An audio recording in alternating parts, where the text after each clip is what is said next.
사랑하는 여러분, 오늘 제목은 아마도 구글을 다 뒤져봐도 겹치는 설교 제목이 하나도 없을 것 같을 마치 괴랄한데, 반어법이 아니라 정말로 여러분들이 아시는 바로 그 고스톱 용어입니다. 사행성 도박을 넘어 우리나라 국민 게임으로 자리매김한 게 고스톱인데, 사실 이 고스톱은요, 화투를 가지고 하는 여러 게임들 중에 하나입니다. 화투. 이 카드를 보고 화투라 그래요. 화투놀이에는 고스톱 외에도 맞고가 있고, 민화투라는 게 있고, 섰다라는 게 있고, 아도사키라는 게 등등이 있어요. 화투에서 유래한 용어들이 은근히 일상화된 경우가 많습니다. 대표적으로 한 번 시작하면 물릴 수 없다는 의미의 낙장불입.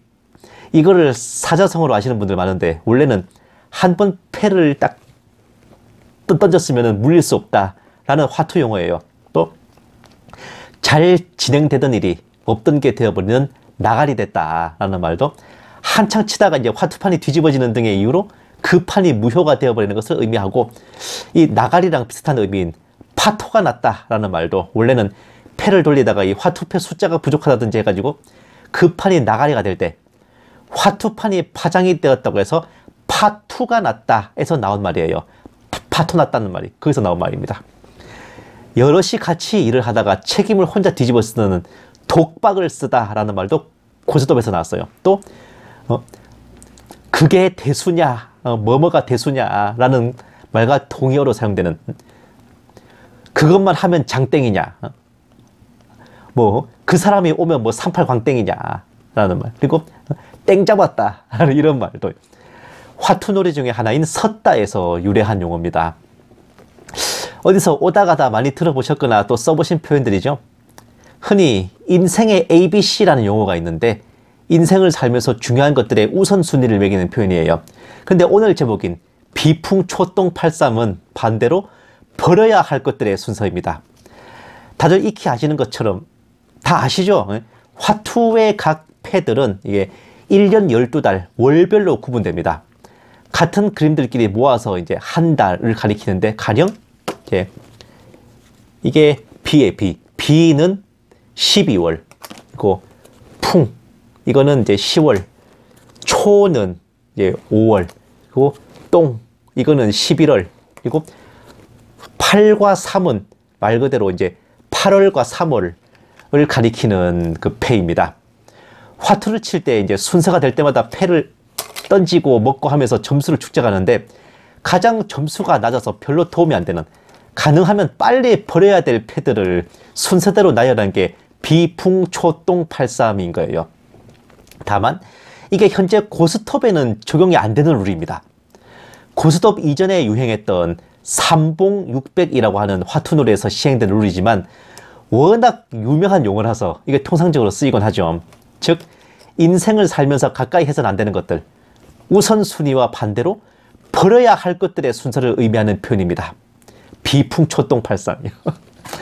오늘 제목이 제목이니만큼 성도에게 있어 이러한 비풍초똥83은 뭐가 있을까?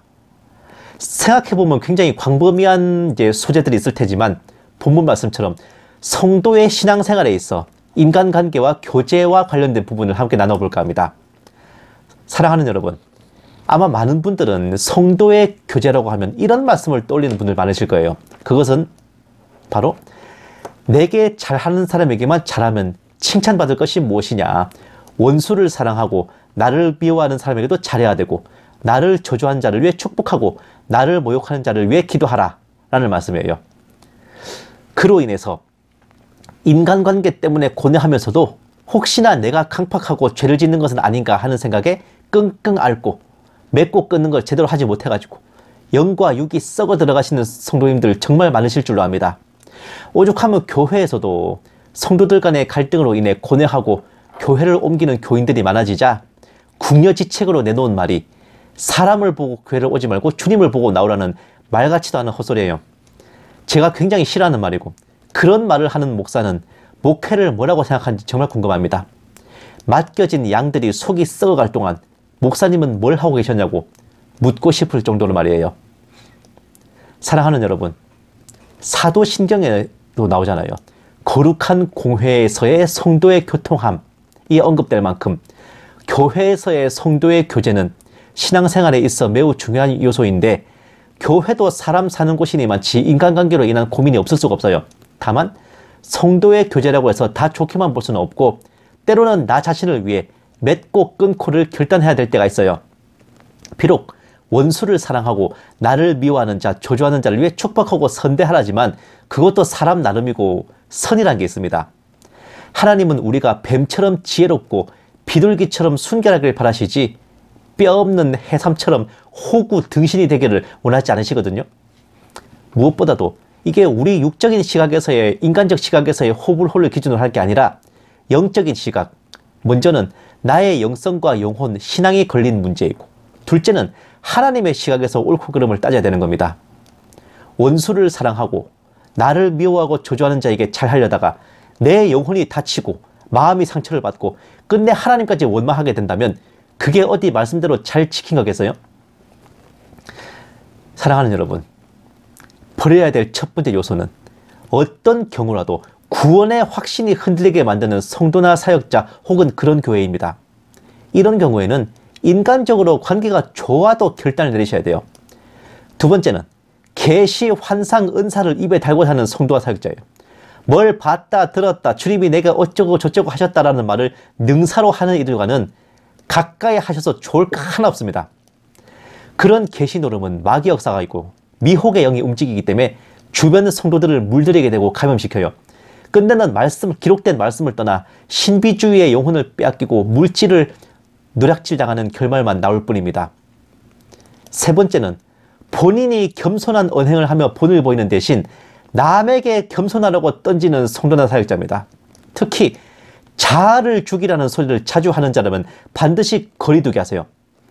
말이 좋아 겸손을 강조하는 것이지 이것이야말로 기독교 버전의 가스라이팅이고 사람을 내 맘대로 조종하려 드는 첫 번째 수법입니다. 정상적인 성도나 사역자는 본인의 행실을 주님 앞에 내려놓고 자복하기 바쁘지 남의 행실이나 신앙을 돌아보고 평가할 계제가 아닙니다. 내가 죄인입니다가 아니라 내가 죄인입니다 라고 하는 자들은 옆에 둬서 좋을 거 하나 없습니다. 예? 이거랑 비슷한 버전으로 동료 성도에게 무슨 안 좋은 일이 있다 그러면은 하나님이 너를 벌하신 것이다, 너를 꾸짖으신 것이다 라는 이런 식의 패듭을 치는 자들인데, 옛적 욥을 그런 식으로 몰아붙이던 욥의 친구들을 하나님께서 크게 꾸짖으신 걸 기억하셔야 돼요. 세상 살다 보면 때로는 이런 일 저런 일이 있어요. 내 잘못 아니어도 고생할 때가 있고 지나가던 미친 개한테 물릴 때도 있는 법입니다. 어떤 상황 속에서도 우리가 하나님에 대한 믿음을 잃지 않고 살아나가는 게 중요한 거예요. 그런 일에 일희일비하는 게 아니라요. 그런데 정상적인 성도라면 기쁜 일에 같이 기뻐하고 슬픈 일에 같이 슬퍼야지, 저딴 패드립을 하는 거는 이거는 신앙을 넘어서 한 인간으로서의 최소한의 공감 능력까지 의심스러운 거거든요. 의롭다 여김을 받아서 구원을 받는데도 항상 우리에게 죄의식과 좌절감을 심어주는 것이야말로 마귀의 참소임을 늘 기억하시기 바랍니다. 네 번째는 가리키는 쪽은 보지 않고 가리키는 손을 보면서 시비를 거는 부류가 있어요. 어떤 사안에 대해 잘잘못과 허와 실을 가리지는 않고 지엽적인 것에만 집중하면서 은혜가 안 되니 덕이 안 되니 이러고 있는 자들이에요. 제가 계시탐정으로서 오래 사역을 하면서 이런 분들 때문에 뒷목 잡는 일 정말 많았습니다. 세상 기준으로도 겉포장보다 알미가 핵심이잖아요. 하나님께서도 외모가 아니라 중심을 보시고 진리와 함께 기뻐하시는 분입니다. 진리는 진실이어야 하고 진실은 사실이어야 된다 그러잖아. 사실과 진실은 보지도 듣지도 않고 본인 생각이랑 다르면 은혜가 안 되니 덕이 안 되니 하는 이들은 당장 보기에는 선량하고 매너 있고 거룩해 보이지만 성도로서 가져야 될 성경적인 분별 능력 굉장히 떨어진 경우가 많아요. 교제하다 보면 속 터지는 일 없잖아 생기실 겁니다. 특히 요즘처럼 격동의 시기에는 더더욱 말이에요. 교회 내에서 정치에 불필요하게 관심이 많거나 뭔가 사명감까지 가지고 단톡방에 뭘 자꾸 퍼나르는 성도들 중에 이런 부류에 속하는 분들 은근히 꽤 많습니다. 다섯 번째는 교회에서 믿음의 교제 외에 뭔가 다른 것을 광고하고 권하는 성도나 사역자인데 아주 높은 확률로 네트워크 마케팅, 다단계에 종사하는 경우예요. 이거 어마어마한 병폐입니다. 돈 걱정 없이 신앙생활을 하고 사역을 한다, 그런 구실로 그런 핑계를 대면서 목사, 장로, 권사들이 앞장서서 다단계를 하면서 성도들을 끌어들이는 경우, 저는 마라나타 업계 20년 짬밥에 그쪽 계열하고 일반 계열을 막론하고 허다하게 많이 봤습니다. 다단계와 빚보증은 육적으로도 파멸의 지름길이고 영적으로도 아닌 거예요. 교회에서 이루어지는 성도의 교제에서 금전적인 얘기가 오고 가는 것은 주님의 기준에서도 아버지께 기도하는 집을 강도의 굴혈로 만드는 것이고, 돈 바꾸는 좌판과 비둘기 파는 의자를 깔아놓는 짓입니다. 주님이 둘러엎으신 것을 다시 세팅해 놓는 거라고. 6번째는, 이거는 일반 성도보다 사역자에 해당하는 것인데, 성도들의 헌금과 시간, 노동력을 당연하게 여기는 사역자는 절대 가까이 하시면 안 됩니다. 자신을 레위인과 동일시하면서 하나님과 뭔가 특별한 관계라고 여기는 사역자도 마찬가지야. 사역의 직분을 같은 성도로서의 역할 분담이 아닌 벼슬과 감투와 신분이라고 여기는 사역자도 그러한데, 하나를 보면 열을 안다고 성도가 뭔가 건의를 하거나 문의를 할 때 거기에 성실하게 경청하고 답변하지 않고 무시하는 태도를 보일 경우, 그런 불효일 가능성 굉장히 높아요. 성도들의 여건을 생각하지 않고 이런저런 일을 벌이고 그걸 진행하기 위해 성도들의 금전과 시간과 노동력이 들어가는 걸 당연하게 여기고, 힘들어하는 성도들에게는 마치 그들의 믿음이 부족한 것처럼 몰아가는 그런 사역자 절대로 멀리 하셔야 됩니다. 권장사항이 아니야, 의무사항입니다. 내 영혼을 위해서라도 말이에요. 나는 하나님께 드린다 생각하겠지만 하나님께서는 받은 적이 없으실 뿐 아니라 내가 그런 곳에 귀한 금전과 노력과 시간을 허비하는 것을 굉장히 안 좋게 생각하실 수도 있다는 걸 아셔야 됩니다. 만약 스스로 깨닫고 나오지 못하면 거기에 갖다 바칠 돈과 힘과 시간이 없어지도록 하나님께서 손을 쓰실 텐데, 버틸 자신 있으십니까? 네? 하나님이 정말 제대로 훅 불어버리시면 거기 버틸 자신 있으시냐고. 사랑하는 여러분, 성도의 교제에서 버려야 될 비풍초동팔상요, 어쩌면 굉장히 건방지고 오만하게 들리실 수도 있는데, 저는 농담도 장난도 아니고 매우 진지하게 드리는 조언이에요. 왜냐하면 이 모든 것이 제 경험에서 나온 거거든요. 마라나타 업계에서 오래 알고 지냈던 목사님 부부가 시무하는 교회에 2019년도에 제가 여러 달 동안 다닌 적이 있어요. 그곳에 그 비풍초동팔삼들이 다 있었습니다. 계시노름부터 다단계, 교인들의 피를 빨고 뼈를 부셔먹는 사역자까지 모두 다 풀 옵션에 풀 세트로 있었습니다. 제가 그 교회에 다니면서 유튜브 사역을 준비하는 동안 사역과 병행하기 위해 은행 차원경찰에 지원했는데 24번의 면접을 모두 떨어지면서 제가 멘붕이 됐어요. 다른 일자리를 얻는 것도 여의치 않아서 제가 극한 가난에 시달렸는데, 결국은 그 교회에 많은 헌금을 내는 큰 손 권사님과 제가 말다툼이 있어가지고 하루아침에 교회에서 쫓겨났습니다. 영이 안 맞다고 나오지 말아요. 단 한 달을 살아갈 생활비밖에 없던 차에 자포자기하는 심정으로 지원한 마지막 면접에서 놀랍게도 그 은행 부지점장님이 ROTC 동문 선배님이라서 단번에 합격해서 일자리도 얻었어요. 그 교회를 나온 후부터 일자리도 생기고 사역도 시작하게 된 겁니다. 생각해보면요, 제가 스스로 분별해서 깨닫지 못하니까 주님께서 강권적으로 역사하셔서 쫓겨나는 방식으로 빼내주신 거였어요. 거기 다니는 동안 일자리도 얻지 못하게 하신 것은 거기 다니면서 취업을 하면 그 교회에 11조를 냈을 텐데, 그런 곳에 11조를 내는 것조차 원하지 않으셔서 차라리 저의 취업을 막아버리는 극약 처방을 하신 겁니다. 하나님께서요.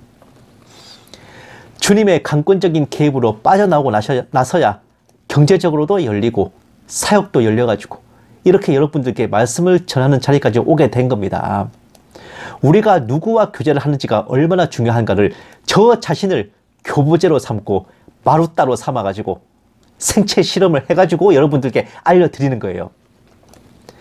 향 옆에 있으면 향기가 배고 생선 옆에 있으면 비린내가 밴다 그래서 주님께서는 우리가 어떤 사역자를 따르고 있는지, 어떤 성도들과 교제하고 있는지도 감찰하고 계십니다. 그것이 우리에게 올무가 될지 보탬이 될지도 말이에요.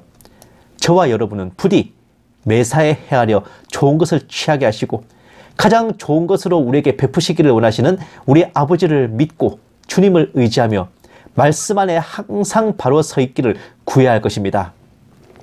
어디에 있든 무엇을 하든 누구에게나 교제하기에 이로운 사람, 영육 간에 은혜와 덕을 끼치는 믿음의 형제 자매가 되어서 우리와 함께하는 모든 이들로 하여금 항상 기뻐하고 쉬지 않고 기도하며 모든 일에 감사하도록 인도하는 그런 저와 여러분이 되기만을 주님의 이름으로 간절히 축원합니다.